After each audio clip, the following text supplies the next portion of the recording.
En el baby shower de mi mejor amiga, mi esposo dijo, «Tenemos que irnos». Y luego reveló lo que nadie más sabía. Los globos lavanda se mecían contra un cielo azul perfecto mientras caminaba hacia el baby shower de mi mejor amiga. 20 años de amistad con Esperanza me habían enseñado sus gestos. La ligera curva de sus labios cuando ocultaba algo, la inclinación ensayada de su cabeza cuando quería atención. Pero hoy, algo se sentía diferente. Mal. Mi esposo Ricardo también lo percibió. Sus ojos de doctor rastreando movimientos que otros no notaban. Cuando su mano apretó la mía y susurró, «Tenemos que irnos ahora», debería haber escuchado.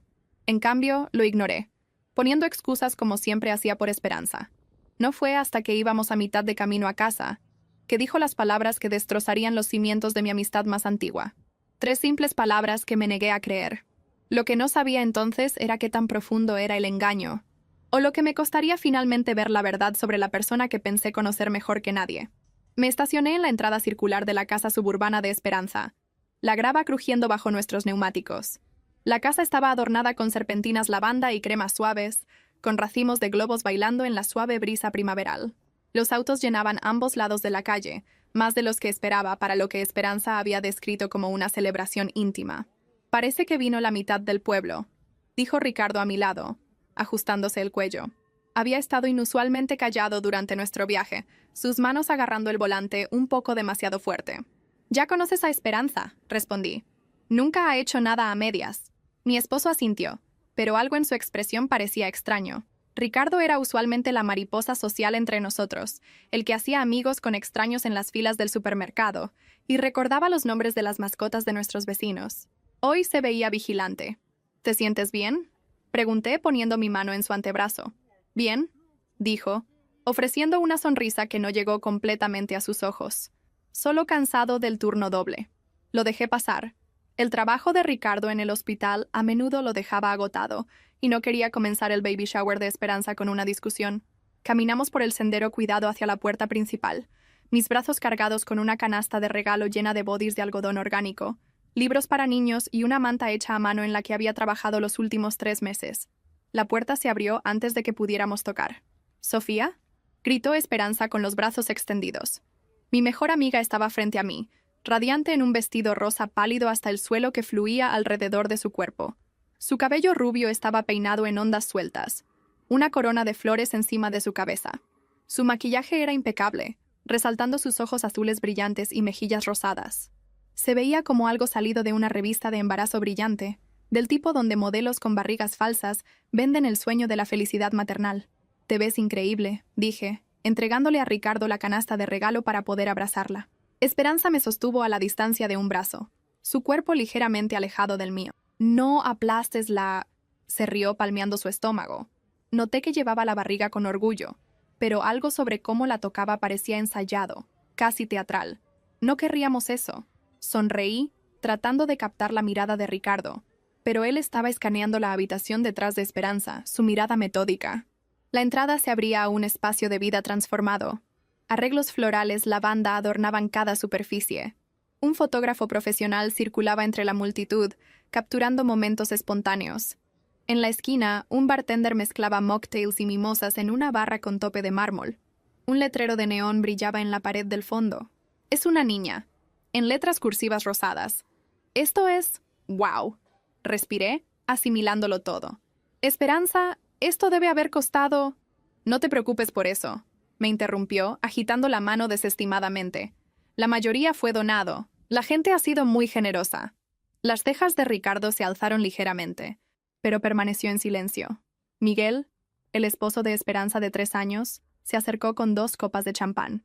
Alto y anguloso, con cabello oscuro que comenzaba a retroceder en las sienes, le entregó una a Ricardo.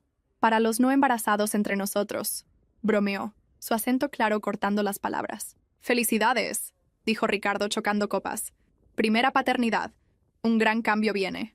«El más grande», concordó Miguel, aunque sus ojos se dirigieron brevemente a Esperanza. Algo pasó entre ellos, una mirada que no pude descifrar. «Sofía», una voz familiar gritó desde el otro lado de la habitación. Carmen empujó entre la multitud, su cabello rizado rebotando con cada paso. Detrás de ella venían Paloma y Diego, mi viejo círculo de la preparatoria, completo una vez más. «Ha pasado una eternidad», exclamó Paloma, tirándome hacia un abrazo. Su figura delgada estaba envuelta en un vestido bohemio, manchas de pintura visibles bajo sus uñas a pesar de su obvio intento de tallarlas. 6 meses difícilmente es una eternidad. Me reí. En tiempo de artista es una eternidad, contrarrestó. Carmen se mantuvo atrás, observándonos con la mirada analítica que había desarrollado desde convertirse en terapeuta. ¿Cómo te está tratando el centro de consejería, Sofía? Ocupada como siempre, respondí. Ya sabes cómo es. Todos necesitan a alguien con quien hablar. Diego se quedó al borde de nuestro círculo, con las manos en los bolsillos. El hermano menor de Esperanza había crecido en sus rasgos desde la preparatoria. Ya no el chico desgarbado que deslizaba notas en mi casillero cuando pensaba que nadie estaba viendo. «Gusto verte», dijo, sus ojos deteniéndose en los míos un poco más de lo necesario. «A ti también», respondí, súbitamente consciente de Ricardo observando nuestra interacción. Esperanza aplaudió. «Ahora que Sofía está aquí, puedo mostrarles a todos la maqueta del cuarto del bebé. El diseñador terminó las renderizaciones ayer. Nos guió escaleras arriba, parloteando sobre pintura orgánica y madera cosechada sustentablemente. Ricardo caminó a mi lado, sus dedos rozando los míos. ¿Notaste algo?», susurró. «¿Cómo qué?», pregunté, manteniendo mi voz baja. Ricardo dudó por un segundo, sus ojos todavía escaneando el piso de arriba como si estuviera recolectando datos en silencio. Entonces solo movió la cabeza, apretó mis dedos y respondió. «Te explico después, solo...». «Sigue prestando atención». Esa frase se pegó en mi mente como una advertencia. Una de esas cosas de las que solo entiendes el peso después de que todo ya se ha derrumbado. Seguimos a Esperanza, quien abrió con orgullo la puerta de lo que sería el cuarto del bebé. Las paredes estaban decoradas con tonos pasteles, los muebles parecían recién armados, y una pantalla enmarcada en la pared mostraba la renderización digital del proyecto final. «La cuna viene de Escocia», dijo sonriendo. «Madera de reforestación, toda certificada. Y el armario es vintage francés. Lo restauré con mis propias manos. Bueno, con ayuda de un carpintero». «Todo esto es mucho», murmuré. «Lo sé». Esperanza se rió como si hubiera ganado un Oscar. «Pero cuando es para una princesita, hacemos que todo valga la pena». Mientras los otros invitados se derretían con los detalles y hacían preguntas sobre papel tapiz y nombres de bebé, sentí los ojos de Ricardo deteniéndose en cada detalle, hasta que se quedó inmóvil por un segundo, mirando fijamente un pequeño portarretratos encima de la cómoda. Un ultrasonido. «Esperanza», dijo, con voz tranquila. «¿De cuántas semanas estás exactamente?»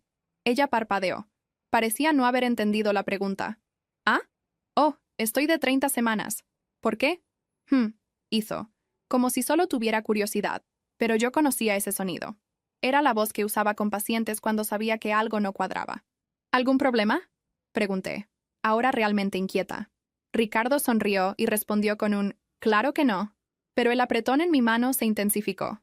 Apenas disfruté el resto del evento. Entre la demostración de los recuerdos, las fotos grupales y los brindis, mi estómago se revolvía sin que supiera exactamente por qué. Fue solo en el camino de regreso a casa, con las ventanas cerradas y la carretera extendiéndose frente a nosotros, que él lo dijo. «Sofía, el embarazo de Esperanza es falso». Casi me reí. Casi. Pero la manera en que dijo eso, calmado, sin ironía, como quien entrega un diagnóstico terminal, me paralizó. «¿Qué?». Vi el ultrasonido. No era suyo. Era de un examen hecho hace meses, que se usa para demostración en clínicas. Y la forma de la barriga es un cinturón falso. Vi el acople en la parte inferior cuando se volteó. Está usando relleno. «Eso no tiene el menor sentido», repliqué. «Está organizando todo un baby shower». «¿Por qué alguien fingiría un embarazo?». Ricardo no respondió de inmediato. Me miró como si esperara que yo llegara a la conclusión. «Porque no es solo una fiesta, Sofía. Hay algo detrás. Dinero, una estafa.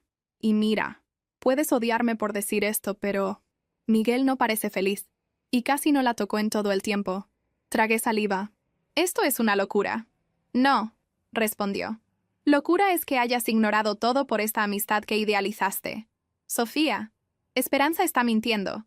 Y está mintiendo a mucha gente. La pregunta es, ¿por qué?». No pude dormir esa noche, ni las siguientes. Reviví cada conversación que tuve con Esperanza en los últimos meses. Las historias que no tenían sentido. Las desapariciones. Los mensajes ignorados. La forma en que nunca dejaba que nadie la tocara de verdad. Y algo en mí, algo allá en el fondo, comenzó a reconocer la verdad que mi mente aún luchaba por aceptar. En el 5.º día después del baby shower, la respuesta cayó en mi regazo.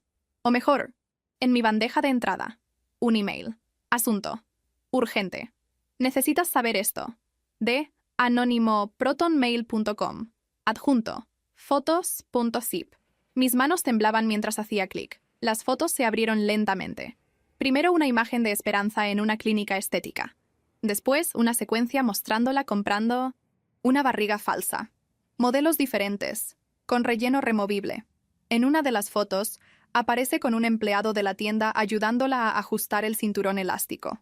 La última imagen era la más cruel. Estaba en una cafetería, sonriendo. Frente a ella, una mujer lloraba. La leyenda de la cámara de seguridad marcaba la fecha, 2 meses antes del baby shower. La mujer sostenía lo que parecía ser un examen de ultrasonido en las manos. La leyenda enviada junto con las fotos decía: «Le robó el bebé a esta mujer. Pregúntale a Miguel». Mi sangre se congeló. En el mismo momento llamé a Ricardo. Estaba en guardia y solo pudo decir: «Espérame. No hagas nada todavía. Vamos a hacer esto de la manera correcta». Pero no esperé. Fui a la casa de Esperanza. Toqué el timbre 1, 2, 3 veces. Cuando abrió la puerta, la sonrisa automática se deshizo en el mismo instante. «Sofía, qué sorpresa». «No es ninguna sorpresa, Esperanza. Solo respóndeme. ¿De quién es el bebé?» Su rostro se puso lívido. Trató de reír, trató de negar, trató de disimular. Pero yo tenía las fotos. Y en ese momento, ya no era la mejor amiga comprensiva. Era la mujer que finalmente vio quién era Esperanza realmente. Y ella, bueno, iba a pagar por cada segundo que me hizo dudar de mí misma. Se quedó parada ahí, en el umbral de la puerta, como si el mundo se hubiera congelado por algunos segundos. La Esperanza que yo conocía, o creía conocer, se estaba deshaciendo frente a mí, y por primera vez vi miedo genuino en sus ojos. «Sofía, ¿de qué estás hablando?» Crucé los brazos, conteniendo la rabia que amenazaba salir como lava por todos los poros. «No finjas, Esperanza, no hoy, no después de todo. Vi las fotos, te vi en esa tienda, y vi a esa mujer. Le robaste su historia, su barriga, su hijo». Su rostro se contorsionó. Por un instante pensé que iba a colapsar, pero no. Esperanza era más fría de lo que pensaba. Respiró profundo, se recompuso y forzó una sonrisa. «Estás distorsionando las cosas. Yo puedo explicar». «Explica. Ahora». Abrió la puerta más, haciendo señal para que entrara. El interior de la casa aún olía a flores artificiales y velas caras. Las cintas del baby shower aún estaban colgadas. Todo parecía tan falso como su sonrisa. «Esa mujer», comenzó sirviéndose un vaso de agua, pero sin ofrecerme ninguno. Ella no podía quedarse con el bebé. Me rogó que la ayudara. Solo fui un puente. «¿Y cuál es su nombre?» Esperanza se congeló por un segundo. «¿Su nombre?» «Eso. Porque si estás diciendo que ayudaste, entonces al menos debes recordar el nombre de la madre del niño que dices estar esperando, ¿verdad?» Vaciló. Fue un proceso cerrado. «Anónimo. Por los derechos de la mujer». «Para», interrumpí. «Ni siquiera puedes mentir bien». Puse el celular sobre la mesa. La pantalla ya mostraba las fotos. La barriga falsa, el ultrasonido genérico y la imagen más dolorosa. Ella sonriendo mientras esa mujer lloraba, sosteniendo el examen que claramente ya no le pertenecía. Palideció de nuevo. Esta vez no trató de negar. «¿Por qué, Esperanza?» Mi voz salió baja, pero llena de veneno. ¿Por qué mentir a todo el mundo? ¿Por qué hacer todo un teatro? ¿Por qué involucrarme en esto? Bajó la cabeza. Porque estaba perdiendo todo. ¿Cómo así? Jaló la silla y se sentó, como si estuviera a punto de confesar un crimen. Miguel me iba a dejar. Ya había dicho que no veía más futuro, y vaciló. Yo sabía que él quería hijos, que siempre quiso, y yo no puedo, nunca pude. Él aún no sabe eso. Lo descubrí en la época del matrimonio y nunca se lo conté. Me senté también. Por más que estuviera furiosa, necesitaba entender hasta dónde había llegado. «¿Entonces pensaste que fingir un embarazo sería una solución?» «No era solo por él», rebatió. «Era por todo. Mis padres, mis suegros, nuestros amigos, tú. Todos ustedes esperaban algo de mí. La imagen de la mujer perfecta. Casada, elegante, embarazada. La verdad era sucia, triste. Esto era más bonito. ¿Y la mujer de la cafetería? Esa mujer estaba sufriendo. Parecía destruida. ¿Le compraste ese ultrasonido? Esperanza no respondió. Solo se quedó ahí, mirando su propio reflejo en el vidrio de la ventana. Hice un acuerdo, dijo finalmente. Ella estaba sin casa, sin seguro médico. El novio había desaparecido. No quería el bebé. Al menos eso fue lo que dijo en ese momento. Me ofreció todo. El examen, la historia, lo que quisiera. Y a cambio, pagué $6,000. Mi estómago se revolvió. Eso es tráfico humano, Esperanza. No era para ser así, susurró. Solo quería algo bonito para mostrar. Una oportunidad de no ser la mujer vacía que sentía que era. Quería gritar, romper todo, pero no lo hice. En cambio, respiré profundo y me levanté. Le mentiste a todo el mundo. A tus padres, a Miguel, a tus amigos, a mí. Usaste un sufrimiento real para escenificar una maternidad que nunca existió. ¿Y sabes cuál es la peor parte? No respondió. No estás arrepentida. Tienes miedo de que te atrapen. Finalmente me miró. Y por primera vez no había teatro. No había personaje. Solo la mujer real, despojada de la pose. ¿Y qué vas a hacer ahora? Sonreí. Pero no fue una sonrisa amigable. Vas a descubrir. Y cuando descubras, vas a recordar que todo esto comenzó porque no pudiste admitir que eres humana como el resto de nosotros. Salí de ahí temblando, pero sin vacilar. En las semanas siguientes comencé mi plan. Primero, reuní todas las evidencias. Las fotos, las fechas, los registros de la tienda, el email anónimo. Después, contraté una abogada, alguien experimentada en casos de fraude y daños morales.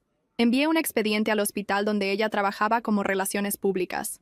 Después al círculo de amigas, incluyendo Paloma, Carmen y hasta Diego. Cada una recibió una copia con el título ¿Conoces a la verdadera Esperanza?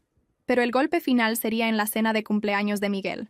Me autoinvité, con ayuda de una amiga en común, y llegué puntualmente. Esperanza me vio entrando y palideció de nuevo. Su expresión lo decía todo. Sabía que era ahí donde todo se derrumbaría.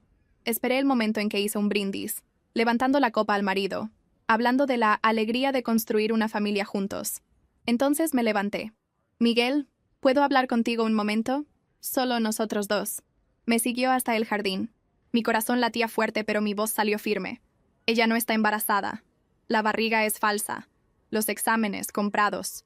La mujer que debería ser la madre del bebé está en refugio ahora. Y todo esto fue una farsa. Le entregué una carpeta. Miguel abrió, leyó. No dijo nada. Simplemente volvió adentro. Y mientras yo observaba desde lejos, vi todo suceder. La confrontación. El silencio. El vaso cayendo al suelo. La mirada de horror en los ojos de los padres de ella. Los invitados saliendo, uno por uno, como si estuvieran dejando el funeral de una mentira. Esa noche, Esperanza perdió todo. ¿Y yo? Dormí como nunca. Era curioso pensar en eso.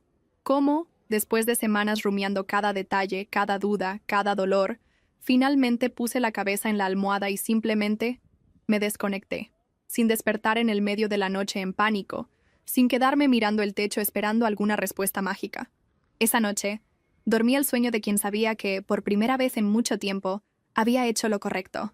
En la mañana siguiente, desperté con mi celular vibrando en un ritmo frenético. Más de 50 notificaciones, llamadas perdidas de números conocidos y desconocidos, mensajes de amigas, colegas de trabajo, hasta de gente del colegio con quien apenas hablaba hace años. Todas empezando con algún derivado de «Dios mío, Sofía, ¿es verdad?» o «¿Viste lo que pasó con Esperanza?» Abrí Instagram, y ahí estaba. El perfil de Esperanza, que siempre había sido meticulosamente curado, ahora era un campo de guerra. Comentarios desactivados en todas las fotos. La última imagen, una selfie frente al espejo con la leyenda «Contando los días para conocer a mi princesita». Ahora parecía un grito vacío, una performance patética de una mentira que se había derrumbado en plaza pública. Pero lo que realmente me sorprendió fue el video. Grabado por una invitada en el cumpleaños de Miguel, mostraba exactamente el momento en que él, con la voz temblorosa, confrontaba a Esperanza delante de todos. ¿Tienes algo que decirme? ¿O debo empezar leyendo esto en voz alta? El video no capturaba todo, pero capturaba lo suficiente. Su reacción, el silencio de la sala, el momento en que corrió escaleras arriba, tropezando con sus propios pies mientras los invitados se miraban, conmocionados. Un susurro era repetido por varios. Mintió sobre el embarazo. En ese momento, la esperanza que todos conocían dejó de existir. Y fue ahí que comenzó el caos. Las primeras en alejarse fueron las amigas más cercanas. Paloma me mandó un mensaje largo, diciendo que se sentía traicionada, avergonzada por haber ayudado a planear el baby shower. Carmen, con su postura siempre calmada, me llamó diciendo que había pedido distanciamiento de Esperanza en el grupo de apoyo psicológico que lideraban juntas. No puedo compartir un espacio de confianza con alguien que construye mentiras de ese tamaño, dijo. Pero lo que realmente me impactó fue lo que Miguel hizo después. Interpuso una demanda. Sí, una demanda. Por fraude emocional y daños morales.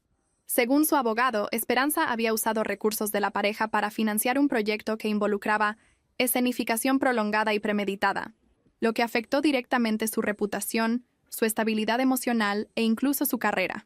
La noticia salió en los periódicos locales. Y no solo en los pequeños. Sitios de chismes tomaron la historia como si fuera guión de una película. Influencer suburbana forja embarazo para salvar matrimonio y pierde todo en escándalo público. Baby shower del infierno. Farsa de embarazo se vuelve caso de policía. Embarazada fake. La mujer que engañó a su propio marido y a toda la ciudad. Y en todos los comentarios, las personas mencionaban mi nombre. Fue ahí que la narrativa cambió. Lo que era para ser solo una confrontación personal se volvió una novela colectiva.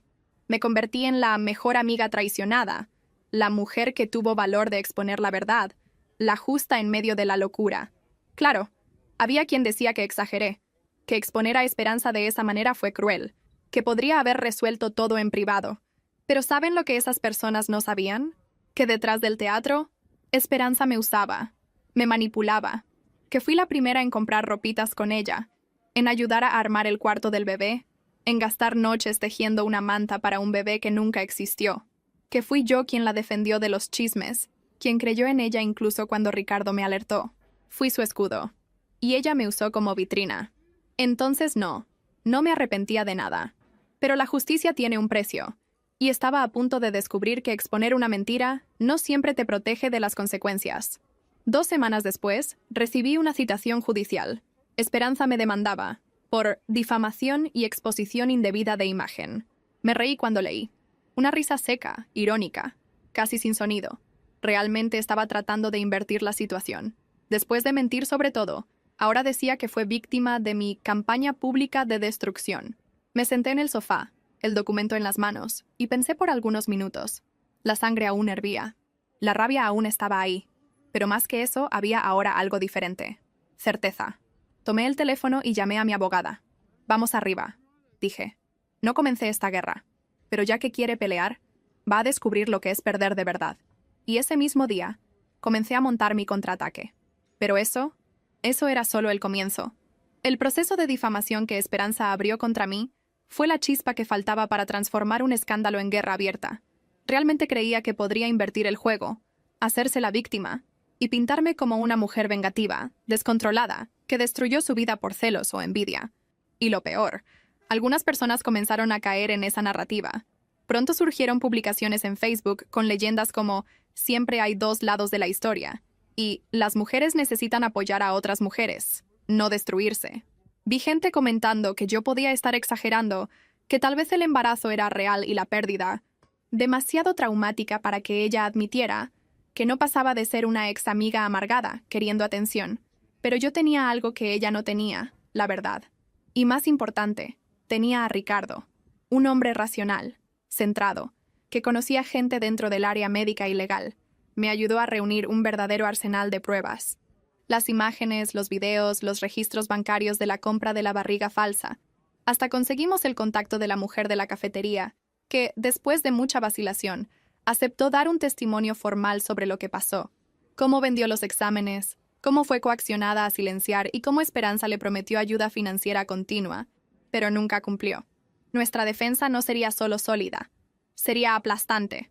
Mientras tanto, de su lado, Esperanza resbalaba cada vez más. Miguel desapareció de las redes sociales y, según amigos en común, salió de la casa donde vivían. La cuenta conjunta fue cerrada. Los suegros, que antes elogiaban cada paso que daba, publicaron una nota discreta diciendo que no tenían más comentarios que hacer sobre el asunto y pedían respeto a la privacidad de la familia. Y aún así, ella insistía. Las publicaciones volvieron Videos en Instagram con música triste de fondo, maquillaje corrido, leyendas como «ya perdí todo», pero aún así soy atacada. Era asqueroso ver cómo trataba de manipular al público. «Está apostando a que el victimismo va a funcionar», dijo mi abogada Paula, mientras revisábamos las piezas del proceso. Personas así siempre tratan de transformar la vergüenza en piedad, pero este teatro se va a deshacer en el tribunal. Y el tribunal llegó. 2 meses después de la citación, nos encontramos frente a frente en una sala fría, con luz demasiado blanca y sillas incómodas. Era la primera vez que veía a Esperanza desde el cumpleaños de Miguel. Se veía diferente, más delgada, abatida, pero aún así vanidosa. Usaba un blazer claro, maquillaje ligero y una expresión entrenada. La actriz lista para su actuación más importante. No me miró ni una sola vez. El juez entró. El proceso comenzó. Y en los días que siguieron, cada mentira suya fue diseccionada en público. Las imágenes proyectadas, los registros exhibidos. El testimonio de la mujer de la cafetería fue el golpe final. Grabado en video, con lágrimas reales, sin guión, sin adorno. Solo el dolor crudo de quien fue engañada y descartada como figurante en una historia falsa. Esperanza se encogió en su silla. Pero no me sentí victoriosa en ese momento. Sentí asco. ¿Era eso lo que quedaba de una amistad de 20 años? ¿Un escenario de mentiras y manipulación donde yo era solo una pieza más descartable? En el último día del juicio, el juez leyó su sentencia. Improcedente la acción de difamación. Esperanza fue condenada a pagar las costas del proceso, además de una multa por litigancia de mala fe. El juez aún mencionó que su conducta coqueteaba con lo criminal y que el caso sería remitido para investigación por posible estafa y apropiación indebida de identidad médica. No lloró, no protestó, solo bajó la cabeza.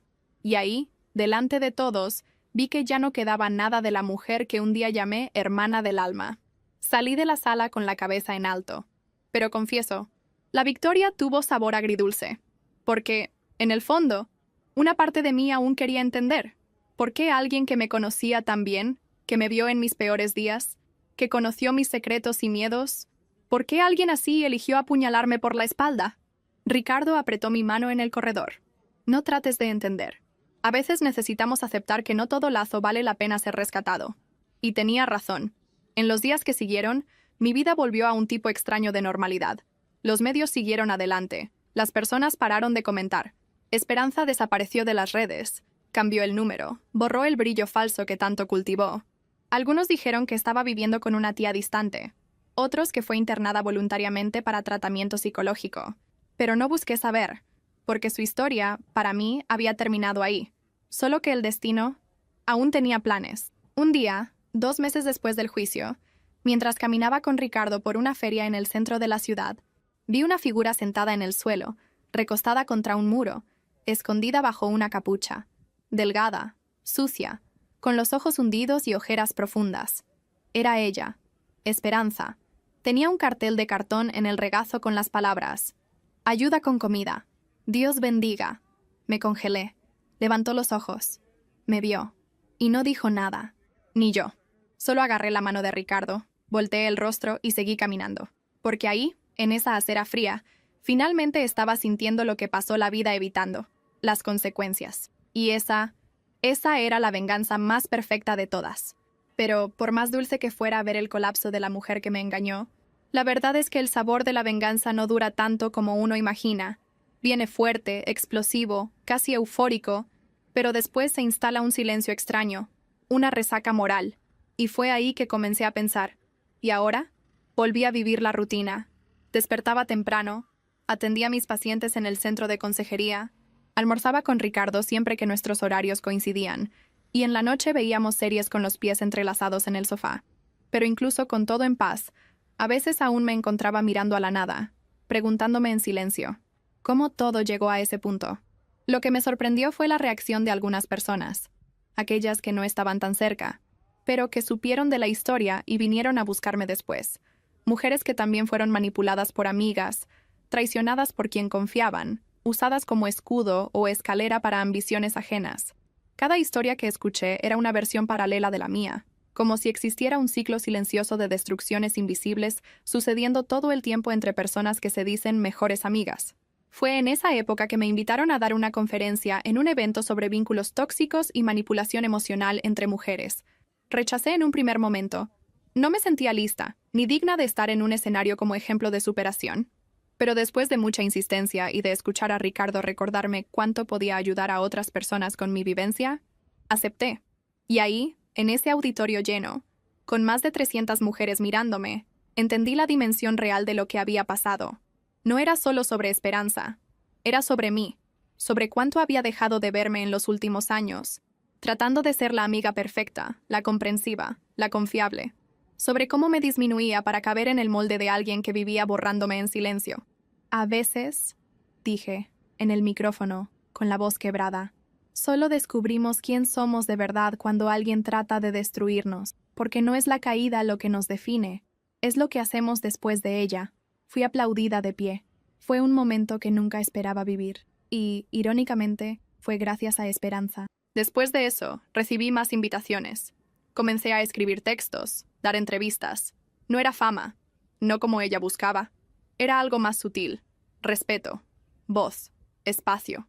Yo, que siempre fui su sombra, ahora caminaba con mi propia luz. Pero entonces, como toda historia que parece cerrarse en paz, algo inesperado pasó.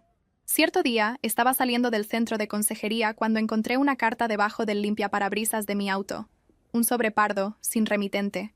Adentro solo 2 hojas manuscritas. La caligrafía era familiar. Dolorosamente familiar. Era de Esperanza. La primera frase ya me quitó el aliento. Si estás leyendo esto, es porque finalmente acepté que perdí.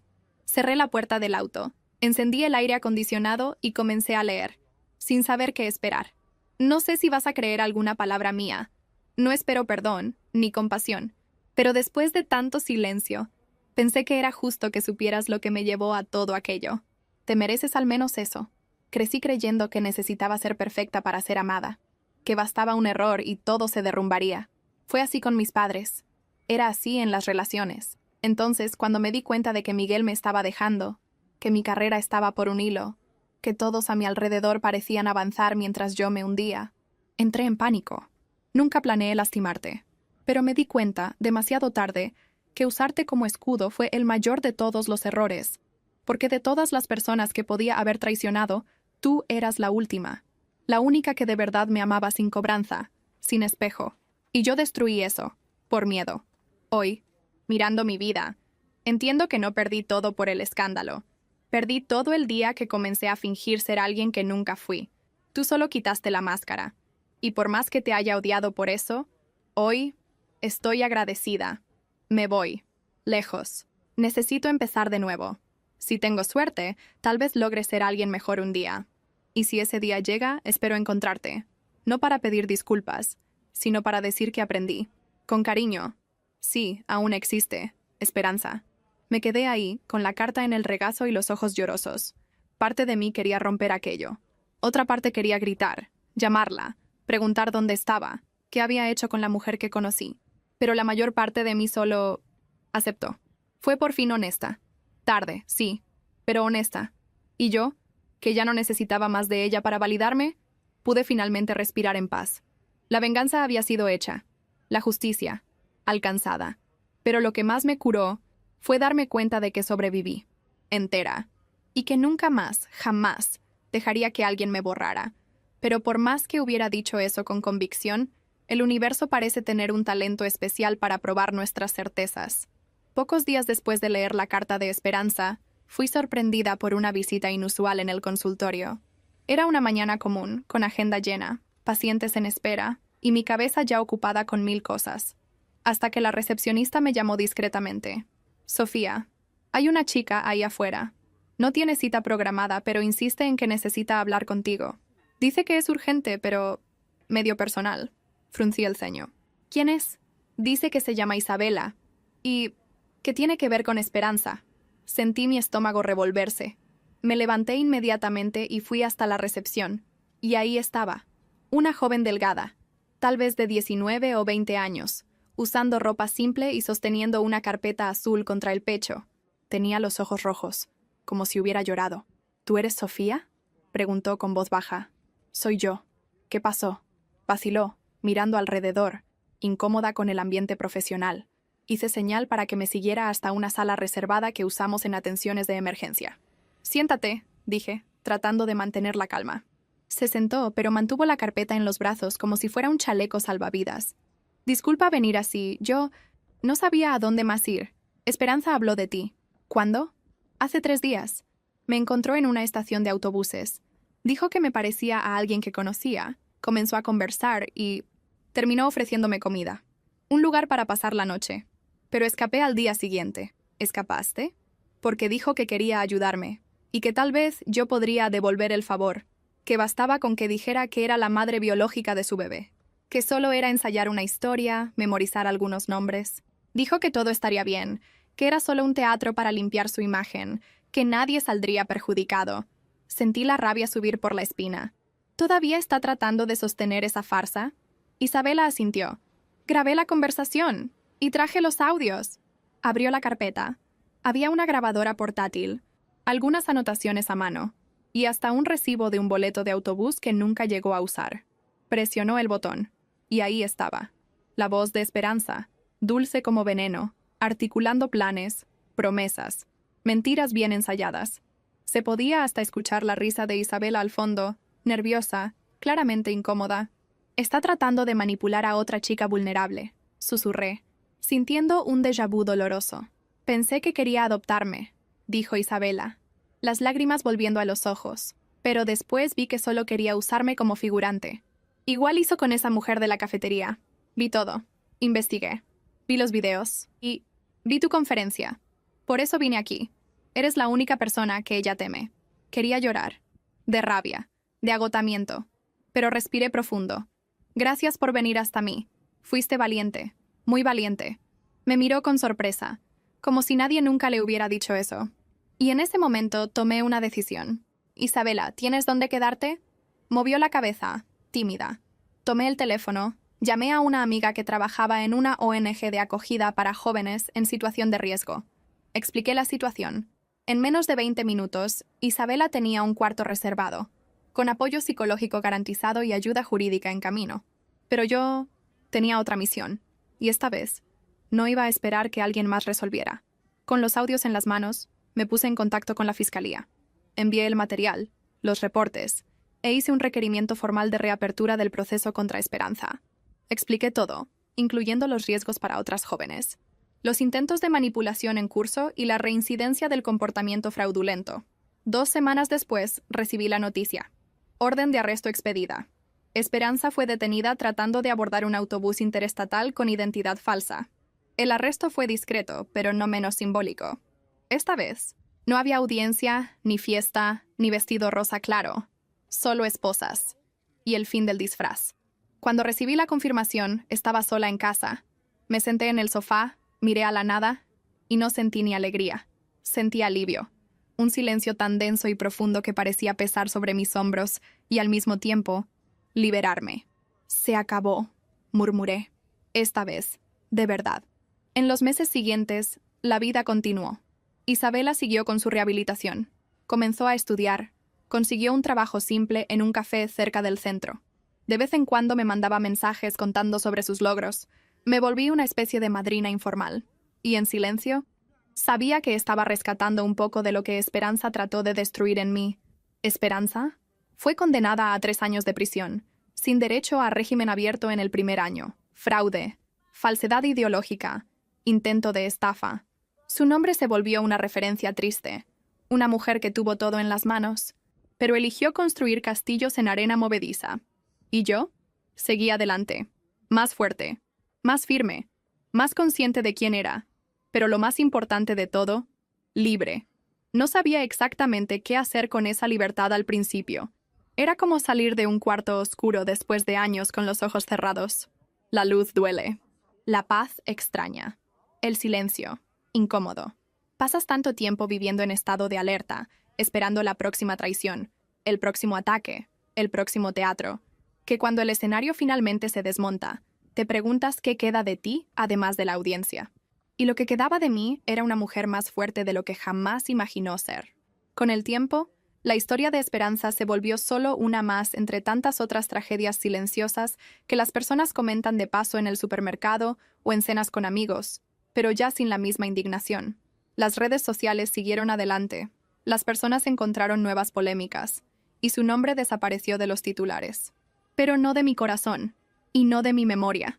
De vez en cuando aún escucho a alguien comentar con cautela: «La conocías, ¿verdad?». Y solo sonrío, educadamente, y digo: «La conocí. Un día». Porque eso es lo que se volvió. Un día. Un capítulo que existió, que marcó, que cambió todo, pero que pasó. Mientras ella pagaba su deuda con la justicia, y, espero, con su propia conciencia, yo reconstruía mi vida con la honestidad que ella nunca logró sostener. Continué con el centro de consejería. Amplié las atenciones. Abrí nuevas alianzas. Entrené jóvenes terapeutas. Mi nombre pasó a ser asociado con la superación, la integridad, y ya no más con la sombra de nadie. Y con Ricardo, bueno, crecimos. En el dolor, en la complicidad, en la paciencia, porque no fue fácil para él ver todo aquello pasarle a quien amaba. Se quedó conmigo en cada paso, no como salvador, sino como base. Y nunca más dudé de nosotros después de eso.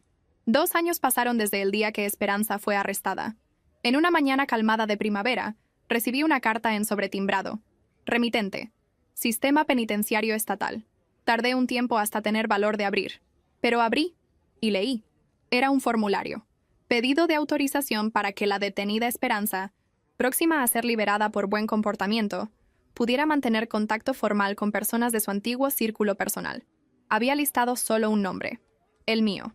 No había carta anexa, ni justificación emocional, ni un pedido de disculpas.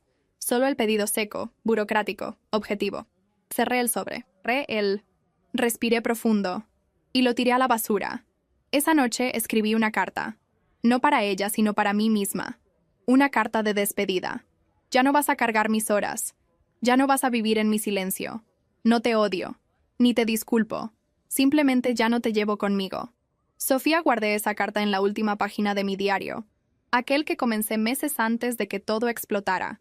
El día que desconfié de la primera mentira. La semana siguiente, llevé a Isabela a cenar. Había sido promovida en el café y estaba a punto de comenzar un curso técnico en nutrición. Se reía de nerviosa, hablaba sin parar, y me decía «Tía Sofía», para provocar. Era bueno, era ligero, era nuevo. Después de la cena, caminamos por la ciudad. Me contó que soñaba abrir un bistró simple, con alimentos naturales y precios justos. Dijo que quería trabajar con mujeres como ella, jóvenes que vinieron de la nada y solo necesitaban a alguien que creyera en ellas. ¿Sabes por qué, tía Sofía?, preguntó con los ojos brillando. ¿Por qué? Porque creíste en mí y cambiaste mi historia. Ahora es mi turno. Sonreí. Ahí, bajo las luces de la ciudad, entendí todo. La venganza que tanto deseé, que me quemó por dentro durante meses, ya no tenía más espacio en mí, porque lo que quedó era mayor, más duradero. Ya no necesitaba que el mundo odiara a Esperanza. Solo necesitaba amarme lo suficiente para no permitir que alguien como ella tuviera más poder sobre mi vida. Al final de cuentas, no era sobre su caída, era sobre mi ascensión. La semana siguiente, publiqué un artículo que se volvió viral: La amiga que me destruyó y me devolvió la vida. Sin nombres, sin exposición, solo verdades. Y en ese texto cerraba así: Si alguna vez fuiste traicionada por alguien que decía amarte, sepas, no estás sola. Y no importa cuánto traten de silenciarte, borrarte o usarte. Aún puedes empezar de nuevo. La libertad comienza el día que dejas de pedir permiso para existir. Hoy, miro hacia atrás con compasión. Por mí, por la mujer que soportó más de lo que debía, por la mujer que pensaba que necesitaba ser bonita para ser amada, por la mujer que finalmente aprendió a ser firme sin ser cruel. ¿Esperanza? Existe en algún lugar, con sus propios fantasmas. Pero ya no camino más con ella. El escenario es mío ahora. Y ya no hay más espacio para mentirosos en la audiencia.